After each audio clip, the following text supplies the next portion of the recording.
안녕하세요. 쫀통입니다.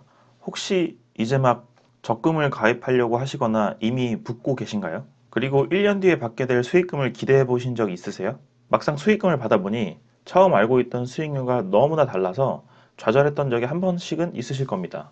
지금부터 영상을 끝까지 보시지 않으면 단언컨대 여러분의 소중한 6개월이 날아갈 겁니다. 여러분의 6개월이 소중하다 생각하시는 분들은 제가 해결해 드릴 테니까 끝까지 보세요. 시작하겠습니다.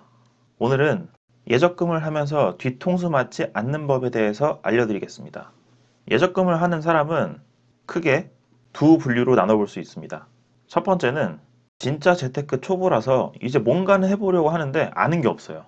그래서 가장 안전하다고 생각됐던 예적금을 드는 사회초년생. 두 번째는 어디서 주워들은 재테크는 있고 여러 상품들을 깨작깨작 건드려 봤는데 역시 원금 보장에 예적금만 한 게 없구나 라고 생각하며 되돌아선 분들. 그 무엇이 됐건 계획했던 만큼 돈이 들어오길 누구나 바랍니다. 그런데 실제로 그렇지 않다면 분명 원인이 있는 거겠죠? 그건 왜 그럴까요? 바로 수익률 계산법을 모르고 계셨기 때문입니다. 특히 은행에서 판매 중인 예적금 수익률이 곧 나의 수익률이라고 생각하시는 분들은 무조건 끝까지 보셔야 됩니다. 보통 은행 상품을 보시면 세전 몇 퍼센트 이런 식으로 써 있어요. 그렇지만 여러분이 실제 받게 되는 금액은 세후 수익률이라는 걸 반드시 아셔야 돼요. 그럼 여기서 세전과 세후는 뭘까요? 아주 간단히 제가 말씀을 드려보자면 세전은 말 그대로 세금을 떼기 전 수익금이고 세후는 세금을 떼고 난 후의 수익금이라고 생각하시면 돼요. 그럼 세금은 왜 붙을까요? 내가 직접 투자해서 번 돈을 왜 정부가 떼가는 거지? 라고 생각하실 수도 있잖아요. 그죠? 예를 하나 들어볼게요. 나와 관심사가 같은 소모임에 가입을 할 때 우리가 얻을 수 있는 이득은 뭘까요? 첫째로 내가 원하는 정보를 보다 빨리 얻을 수 있다. 둘째로 대화가 통하는 사람들끼리 모였기 때문에 심적 안정감을 준다. 그 외에도 많은 게 있겠지만 대신 이 모임을 지속시키기 위해서 각자 회비를 걷습니다. 마찬가지로 나라 차원에서 봤을 때 우리는 이 땅에 살면서 알게 모르게 이득이라는 걸 보고 있습니다.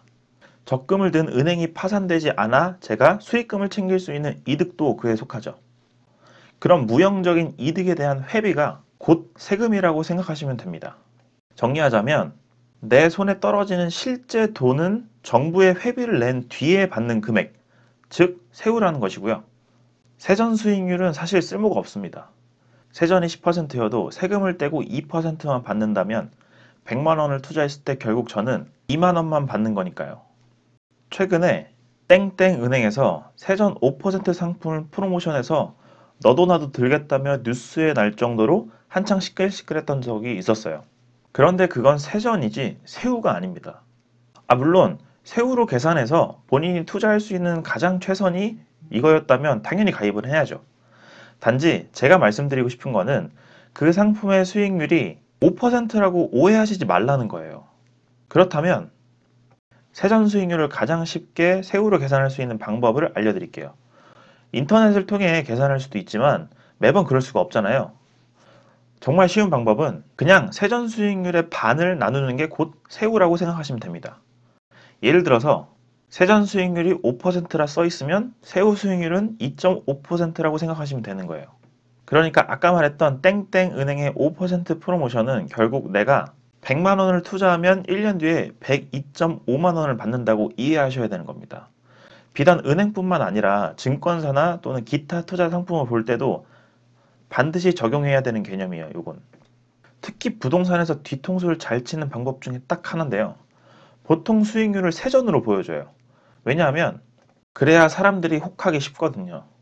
막상 세금을 떼고 나한테 떨어지는 게 별게 없는데도 판매를 위해서 가장 큰 수익률인 세전으로 보여주는 거예요. 그러니까 현명한 재테크 투자자라면 그걸 고지곳대로 믿고 계약을 진행하거나 이 수익률에 맞춰서 자금 조달 계획을 세우면 안 되겠죠? 이렇게 말씀드리면은 조금 이해가 가실까요? 정리하자면 모든 투자를 진행할 때 세전에 속지 마시고 항상 세후로 의사결정을 선택하셔야 된다는 것이었습니다.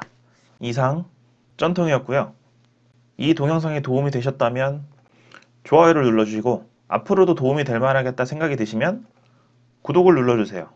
카페도 운영 중이니까 보다 자세한 내용들을 카페 와서 보시는 것도 추천드립니다. 감사합니다.